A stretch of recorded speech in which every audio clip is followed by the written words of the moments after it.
Hi விவாஸ், நம்ம கவனிங்க சேனலில் வரக்கூடிய அத்தனை காணொளிகளையும் நீங்கள் கண்டு அதற்கு லைக் பண்ணி கமெண்ட் பண்ணி அதை உற்சாகமூட்டுவதை பார்க்கும்போது மேலும் மேலும் தொடர்ந்து நான் உங்களுக்கு வழங்கி கொண்டே இருக்கணுங்கிற ஒரு ஆர்வம் பிறக்கிறது. அந்த வகையிலே நீங்கள் நம்ம கவனிங்க சேனலை சப்ஸ்கிரைப் செய்யாதவங்க சப்ஸ்கிரைப் பண்ணுங்கள். பக்கத்தில் இருக்கக்கூடிய அந்த பெல் பட்டனை அழுத்தினீங்கன்னா நான் போடக்கூடிய புதிய புதிய வீடியோக்கள் உங்களுடைய நோட்டிஃபிகேஷனுக்கு வரும். அதனால் அந்த பெல் பட்டனையும் அழுத்துங்க. இன்றைக்கி கொஞ்சம் நான் தலைப்பு மாறுறேன். அதாவது வாழ்க்கை சம்பந்தப்பட்ட ஒரு நீதி நெறி, வாழ்க்கையில் நாம் எப்படி எல்லாம் நடக்கணுங்கிற ஒரு கருத்து நிறைந்த கதைகளில் பின்னப்பட்ட சம்பவங்களை உங்களுக்கு நான் எடுத்து சொல்கிறேன். பொதுவாக நம்ம வாழ்க்கைன்னு சொல்ல போனாவ ஒவ்வொரு படிகள் கடந்து நாம் வெற்றி பெறும்போது நம்முடைய உள்ளத்திலே கொஞ்சம் எதிர்மறையான எண்ணங்கள் பிறப்பது உண்டு. அதாவது ஆடம்பரம், ஆணவம், அகம்பாவம், புகழ் மயக்கம், இப்படிலாம் ஏற்படுறதுக்கு எத்தனையோ வாய்ப்புகள் உண்டு. என்னதான் நிலை நாம் உயர்ந்து வாழ்ந்தாலும் இந்த போன்ற அந்த 3 செயல்களுக்கு நாம் நம்முடைய உள்ளத்தில் இடம் கொடுத்து விடக்கூடாது. அப்படி கொடுத்தால் நம்முடைய வாழ்க்கையே புரண்டுவிடும். இதற்கு எத்தனையோ நீதி கதைகளை நான் சொல்கிறது, நான் படித்த நீதி கதைகளிலிருந்து தான் நான் இப்போ நான் சொல்ல போகிறேன். எத்தனையோ நீதி கதைகள் நமக்கு நெறிவூட்டுகின்றன, வழிகாட்டுகின்றன. அந்த வகையில் இப்போ முதல்ல நான் சொல்கிறது ஒரு ஆடம்பரம். அதை எப்படி அந்த ஆடம்பரத்தை உணர வைக்கிறாங்க, ஆடம்பரம் கூடாதுங்கிறத உணர வைக்கிறாங்கங்கிறத ஒரு மன்னருக்கும் ஞானிக்கும் நடந்த ஒரு சம்பவத்தை நான் சொல்கிறேன். அதாவது ஒரு மாபெரும் மன்னர், தலைமுறையாக ஆண்டு வரக்கூடிய மன்னர். அவருடைய மாளிகையை பார்த்தாலே மயக்கம் வந்துவிடும். அந்த அளவு அழகானது, அலங்காரமானது, பிரம்மாண்டமானது. பார்ப்பவரெல்லாம் அதை ஏதோ ஒரு சுற்றுலாதலத்தை சுற்றி பார்க்குற மாதிரி எல்லாரும் பார்ப்பாங்க. அந்த வகையில் மன்னருக்கு மனசுக்குள்ளே நம்முடைய மாளிகையை பார்த்து இவ்வளவு மக்கள் மயங்குகிறார்களே, நம்மளை பாராட்டுகிறார்களே, அது இதுன்னு சொல்லிட்டு அவருடைய மனசில் சில எண்ணங்கள் பிறகுது. அப்போ பார்த்து அந்த ஊருக்கு ஒரு ஞானி வர்றார், ஒரு குருநாதர். அவர் மக்களுக்கு நீதி நெறிகளை எடுத்து சொல்லக்கூடிய ஒரு மாபெரும் ஞானி. அந்த ஞானியை அந்த செய்தி நம்ம மன்னருக்கு வருது. மன்னர் ஞானியை எப்படியாவது வீட்டுக்கு கூட்டிகிட்டு வந்து நம்முடைய மாளிகையை காட்டணும் ஒரு விருப்பம் படுறார். சரி, போய் மன்னரை ஞானியை போய் நம்ம பார்த்து அழைத்து கொண்டு வருவோம்னு சொல்லிட்டு ஞானியை சந்திக்கிறதுக்கு போகிறார்.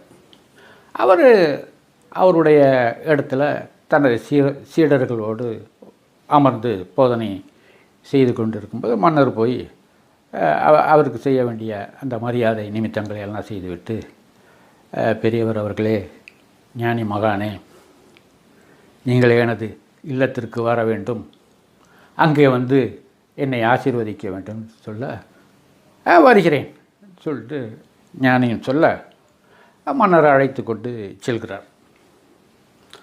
அரண்மனையின் உள்ளே புகுந்ததும் அப்படியே ஞானி தன்னுடைய அப்படியே ஒரு கண்களால் அப்படியே ஒரு விழிகளை சுழல விட்டு அப்படியே அந்த அரண்மனையை பார்க்கிறார். அப்போ மன்னருக்கு மனசில் ஒரு எண்ணம், ஆஹா, நம்முடைய மாளிகையை இந்த ஞானி அவர்களும் பார்க்குறாங்க, நமக்கு ஒரு பெருமை சொல்லிட்டு அப்படியே பார்த்துட்டு அப்போ மன்னரை பார்த்து ஞானி கேட்குறார், இது என்னவா பெரிய சத்திரமாக இருக்குது. என்ன சொல்கிறார் மன்னர், பெரிய சத்திரமாக இருக்க சொன்னதோட மன்னருக்கு என்ன சொல்கிறதுன்னு தெரியல. என்னடா இது, இவ்வளோ பெரிய மாளிகையை பார்த்துட்டு சத்திரம்னு சொல்கிறாரு. அவருக்கு கோபமும் வருது. அந்த கோபத்தோட சொல்கிறாரு, என்ன சொல்கிறீங்க நீங்கள், என்னுடைய அருமையான மாளிகையை பார்த்து சத்திரம்னு சொல்கிறீங்களே, அது எப்படி நீங்கள் சொல்கிறது சொல்லிட்டு மன்னர் கோபத்தோடு அந்த ஞானியை கேட்குறாரு. அந்த ஞானி என்ன செய்கிறாரு, பொறுமையோட, ஏன்னா ஞானிகள் என்றாவே பொறுமை மிக்கவர்கள், என்ன அந்த பொறுமையை கடைபிடித்து அந்த பொறுமையோட ஞானி சொல்கிறாரு, ஆமாப்பா இது சத்திரம் தான், அது எப்படி நீங்கள் சொல்கிறது சத்திரம்னு சொல்லிட்டு. ஆமாம், எப்போ நான் சத்திரம்னு தான் நான் சொல்கிறேன், அது எப்படி, அதுக்கு விளக்கம் சொல்லுங்கள் சொல்லிட்டு கேட்க சொல்ல, சரி இப்போ இந்த சத்திரத்தில் நீ இருக்கா, இதுக்கு முந்தி யார் இருந்தா, என்னுடைய அப்பா, அதுக்கு முந்தி யார் இருந்தா, அவருடைய அப்பா என்னுடைய தாத்தா, அதுக்கு முந்தி யார் இருந்தா, அவருடைய அப்பா என்னுடைய பாட்டை, இப்படி அடுக்கிக்கிட்டே போகிறாங்க. அப்போ கிட்டத்தட்ட 5 தலைமுறை 6 தலைமுறையாக இதில் நீங்கள் இருந்து வர்றீங்க. நீ மட்டும் இந்த மாளிகையில் நீ வாழலை. அவங்கவுங்க வந்து போனவங்க தங்கிட்டு போயிட்டாங்க, வர்றவங்க தங்குறாங்க, தங்கினவங்க போகிறாங்க, அடுத்து வர்றவங்க தங்குறாங்க, தங்குறவங்க போகிறாங்க. இப்படி வர்றவங்க போகிறவங்க தங்குறதுக்கு பேர் தங்கக்கூடிய இடத்துக்கு தானே சத்திரம். அதுதான் இதை சத்திரம்னு சொன்னதோட மன்னருடைய மண்டையில் அப்படியே ஒரு பெரிய கடப்பாறையால் அடித்த மாதிரி அந்த சொல்லு போய் விழுவுது. அப்போ அந்த சொல்லை கேட்டதோட அந்த மன்னர் அப்படியே ஞானத்தின் பாதையை அப்படியே பார்க்குறார். மன்னருடைய இது ஞானியினுடைய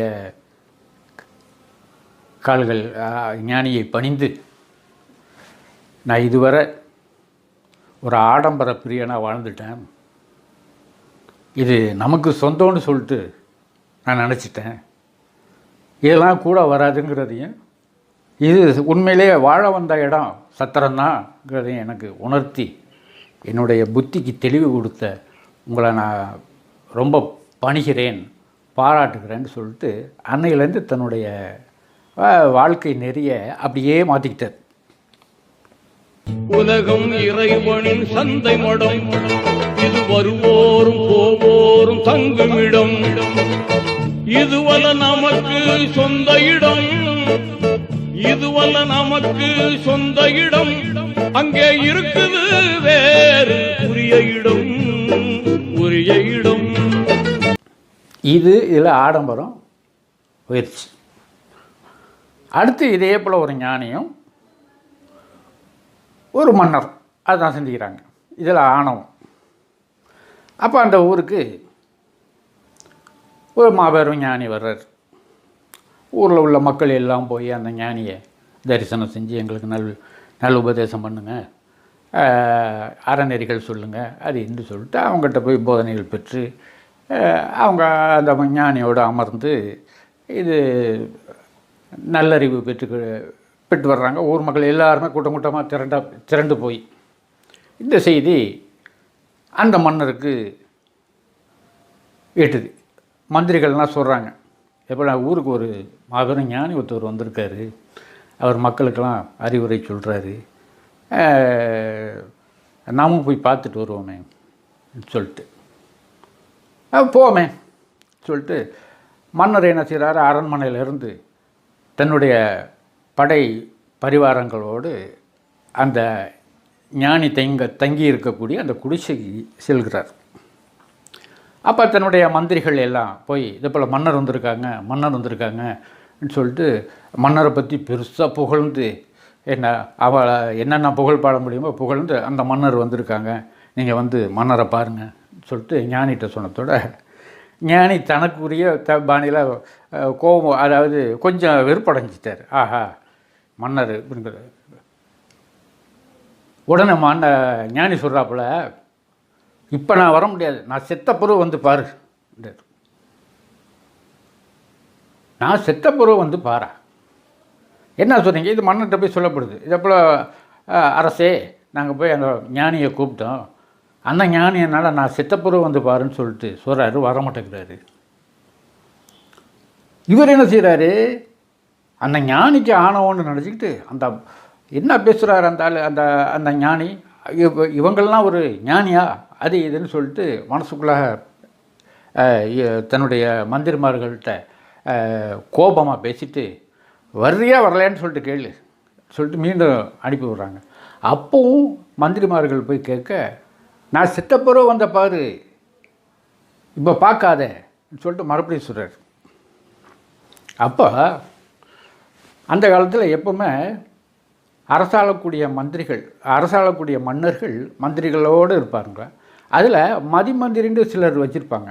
அவங்க தான் அந்த அந்த சில ஆழமான கருத்துக்களை ராஜாவுக்கு புரியாத சில இதையெல்லாம் எடுத்து சொல்லுவாங்க. அந்த வகையில் ஒரு மூத்த மந்திரி சொல்கிறாரு, அரசே கோபப்படாதீங்க, அந்த ஞானி சொல்கிறதுல அர்த்தம் இருக்குது, அதனுடைய உள்ள அர்த்தத்தை நீங்கள் தெரிஞ்சிக்கிட்டா உங்களை நீங்கள் மாற்றிக்குவீங்க. அந்த உள்ள அர்த்தம் தெரியாமல் நீங்கள் கோபப்படுறீங்க, அது கோபப்படாதீங்கன்னு சொல்லி சொல்ல. அப்படின்னா உள்ள அர்த்தம் என்ன அரசே? இப்போ நீங்கள் எப்படி அந்த பரிவார, அதாவது அரச பரிவாரத்தை விட்டு நீங்கள் இறங்கவே இல்லை. ஒரு ஞானியை எப்படி சந்திக்க போகணுங்கிற ஒரு அந்த நடைமுறை விதிமுறை இல்லாமல், ஏன்னா நீங்கள் அந்த அரசர் என்ற ஒரு ஆணவத்தோடு அமர்ந்து, அந்த குதிரையில் இந்த பரிவாரத்தோடு அமர்ந்து நீங்கள் அந்த ஞானியை அழைக்கிறீங்க. அதுக்கு அந்த ஞானி சொல்லக்கூடிய அர்த்தமிக்க சொல்லு தான், நான் செத்த பொருள் வந்து பாரு சொல்லிட்டு சொல்கிறாரு.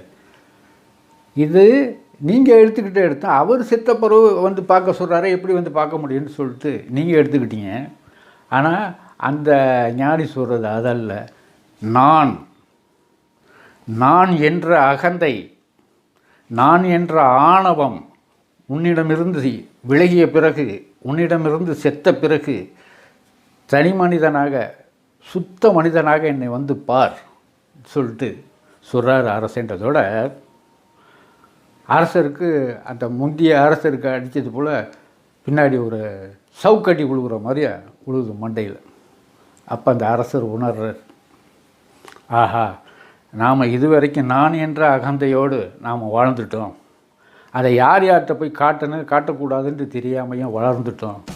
இன்றைக்கி இந்த ஞானி வந்து அந்த அகந்தை, நான் என்ற அகந்தையை எனது உள்ளத்திலிருந்து அகற்றி அந்த அகந்தையை சாவடித்து நான் செத்த பிறகு வந்து பாரு என்று சொல்லி எனக்கு அறிவு ஊட்டி என்னை மனிதனாக்கி விட்டார் என்று தன்னுடைய மனதார உணர்ந்து எல்லா பரிவாரங்களையும் போன்னு சொல்லிட்டு ஒரு எளிய மனிதனை போல போய் அந்த ஞானியை பார்த்தாராம். அப்போ தான் அந்த ஞானி, வாழ்க, வாழ்த்துக்கள், என்னைக்கு நீ என்ன ஒரு சூழ்நிலை வந்தாலும் அந்த நான் வரக்கூடாது, இப்போ நீ உணர்ந்துட்ட, உன்னுடைய ஆட்சி செழிக்கும்னு சொல்லிட்டு வாழ்த்தினார். இது ஒன்றாச்சு. இப்போ அடுத்து அகம்பாவம் ஒன்று வச்சுக்கோம், புகழ் மயக்கம், தற்புகழ்ச்சி, இப்படி எத்தனையோ இருக்குது. இந்த மூணும் ஒரு மனிதனுக்கு கூடாது. இந்த மூணு வந்தால் அந்த மனிதனை திசை மாற்றிடுங்கிற ஒரு அர்த்தம். அந்த கதைக்கு எப்படி போகிறோம்டா, ஒரு சிறந்த மேடை சொற்பொழிவாளர், அது ஆன்மீகமாகட்டும் அரசியலாகட்டும் எந்த தலைப்பு கொடுத்தாலும் ரொம்ப சிறப்பாக சொற்பொழிவாற்றி மக்களை தன் வயப்படுத்தி அப்படியே ஒரு கவரக்கூடிய ஒரு இனிமையான சொற்பொழிவாளர். அவர் போய் சென்று பேசக்கூடிய இடங்களெல்லாம் மக்கள் திரண்டு வெள்ளமாய் அவ்வளவு கூட்டம் கூடுமா. அந்த ஆயிரக்கணக்கான லட்சக்கணக்கான மக்கள் மத்தியில் தன்னுடைய உரையாடல் மூலம் பலரது உள்ளங்களை கவர்ந்து ஒரு உயர்ந்த நிலையில் இருக்கக்கூடிய ஒரு அருமையான சொற்பொழிவாளர். அது வரைக்கும் அப்படி இருந்தார். ஒரு நாள் இதே போல் ஒரு மாபெரும் கூட்டம், அந்த கூட்டத்தில் பேசுகிறார். எல்லாரும் அழுதாங்க, மகிழ்ந்தாங்க, சிரித்தாங்க, என்ன தன்னை மறந்தாங்க. அவ்வளவு அருமையாக அவ்வளவு ஆழமான கருத்துக்களை பேசி தன்னுடைய பேச்சை முடிக்கிறார். அப்போ அந்த சொற்பொழிவு முடிஞ்ச உடனே எல்லா கூடியிருந்த மக்கள் எல்லாம் வந்து அவரை ஆற தழுவி மாலை போட்டு சால்வா போட்டு அது இதுன்னு சொல்லிட்டு அவரை அப்படியே தூக்கி கொண்டாடுறாங்க. அப்போ அந்த நேரத்தில் அவருடைய உள்ளத்தில் அந்த ஒரு சாத்தான், அதான் சாத்தான்னு சொல்லுவோமே, சாத்தான் என்று சொல்லுவோம், சாத்தான் பூரா அந்த புகழ் மயக்கம், என்னை போல் யார் உண்டு, என்னை போல் யாராலும் பேச முடியுமா, அது இதுங்கிற ஒரு மயக்கத்தில் எல்லோரும் வர்றாங்க. அழைச்சி எல்லோரையும் அப்படி அலட்சியமாக நவருங்கன்னு சொல்லிட்டு அப்படி இது பண்ணுறார். எல்லாம் வந்து மாலை போட்டாங்க, சால்வா போட்டாங்க, மரியாதை செலுத்தினாங்க, எல்லாம் போயிட்டாங்க. ஒரே ஒரு ஆள் மட்டும் தனியாக நிற்கிறார். அவரை பார்த்துட்டு இந்த சொற்பொழிவாளருக்கு, என்ன இவன் மட்டும் இந்த ஆள் மட்டும் தனியாக நிற்கிறா போல, நம்மளுக்கு வந்து மாலை போடலை, மரியாதை செலுத்தலை சொல்லிட்டு அந்த ஆளை நெருங்கி போய், நீ என்ன மரியாதை தெரியாத ஆளாக இருக்க சொல்லிட்டு. ஆமாம், போன இது வரைக்கும் நான் உங்களை அப்படித்தான் நினச்சிக்கிட்டு இருந்தேன், இப்போ தான் நான் உங்கள் உள்ள வரலான்னு சொல்லிட்டு இருக்கேன், அதுக்குள்ள நீங்களே வந்துட்டீங்க, இன்னமா நான் வந்துட்டேன்டா நீங்களும் மாறிடுவீங்க, என்ன நீ இப்படி பேசுகிற, நீ யார்? நான் தான் சைத்தான், நான் தான் சாத்தான். என்ன காரணம்? இந்த ஆணவம், அகம்பாவம், புகழ் மயக்கம் எல்லாத்தையும் கொடுக்கறது அந்த சைத்தான், சாத்தான். அந்த இதில் நம்ம மயங்கிறோன்னு வைங்க, அவன் அந்த சாத்தானை வந்து நம்முடைய உள்ளத்தை பூந்துட்டாங்க சொல்ல, இதெல்லாம் ஆட்டோமேட்டிக்காக வந்துடும். வேண்டாத ஆசைகள், வேண்டாத செயல்கள் எல்லாமே ஆட்டோமேட்டிக்காக நம்முடைய உள்ளத்தில் வந்துடும். அந்த வகையில் சைத்தாண்டு சொன்னதோட இந்த சொற்பொழிவாளர் ஆடி இதாகி, நான் இப்போ இது வரப்போகிறேன் என்ன சொன்னதோட, இப்போ எல்லா நான் தேடினது எல்லாமே உன்கிட்ட தென்படுது, அதெல்லாம் நான் உள்ளத்தில் பூரத்தோட.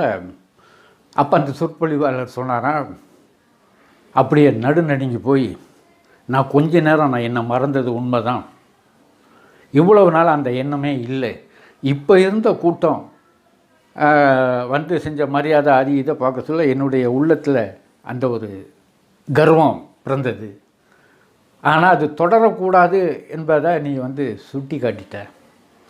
அப்போ இதிலேருந்து நான் புரிஞ்சுக்கிட்டேன், மனுஷனை ஆட்டி படைக்கிறது, அதாவது ஆகாயத்துக்கு தூக்குறதும் சரி, ஆழமான குழிக்கு கொண்டுக்கிட்டு போகிறதும் சரி, இந்த ஆணவம், அகம்பாவம், புகழுக்கு மயங்கல் இதுதான் காரணங்கிறத நீ உணர்த்திட்டா. இன்னுமே நான் பழைய சொற்பொழிவாளராகவே நான் மக்கள் மத்தியில் அன்போடும் பண்போடும் நான் பழக வைக்கிறேன், என்னை மன்னிச்சிட்டுன்னு சொல்லிட்டு தன்னை உணர்ந்து சொன்னாராம். இப்போ இதுலேருந்து நமக்கு என்ன தெரியுது? ஆடம்பரத்துக்கு அடிமையாகக்கூடாது, நான் என்ற அகந்தை உள்ளத்தில் கொள்ளக்கூடாது, புகழ் மயக்கமோ கர்வமோ நம்மிடத்தில் இருக்கக்கூடாது. இந்த மூணும் நம்மகிட்ட வந்துச்சுட்டா நம்முடைய வாழ்க்கை இசைப்பாடும் வாழ்க்கை, இசைமேவும் வாழ்க்கை திசை மாறி பிறரை வசைப்பாட வைத்துவிடும். என்ன அதனால் எந்த நிலை கண்டாலும் வந்த நிலை மறந்திடாமல் சொந்த பந்தங்களை அனுசரித்து அமைதியோடு, பொறுமையோடு, அடக்கத்தோடு வாழ்வதுதான் இன்பத்திலும் இன்பம் என்பதை நாம் எல்லோரும் உணர வேண்டும்.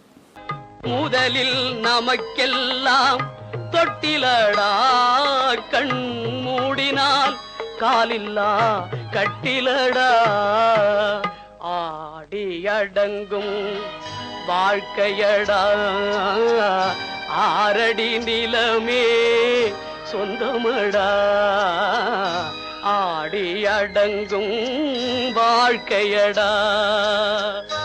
என்ன நேயர்களே, நான் இதுவரை சொன்ன கருத்துக்கள் உங்கள் உள்ளத்தை தொட்டிருக்கும். நாம் ஒவ்வொருவரும் கடைபிடிக்க வேண்டிய ஒரு கருத்துள்ள செய்தி. கேட்டிருப்பீங்க, கடைபிடிங்க. நம்முடைய கவனிங்க சேனலை சப்ஸ்கிரைப் பண்ணுங்கள். பக்கத்தில் இருக்கக்கூடிய அந்த பெல் பட்டனை அழுத்துங்க. நான் போடக்கூடிய புது புது காணொளிகள் உங்களுடைய நோட்டிஃபிகேஷன்லாம் வரும். வாழ்த்துக்கள்.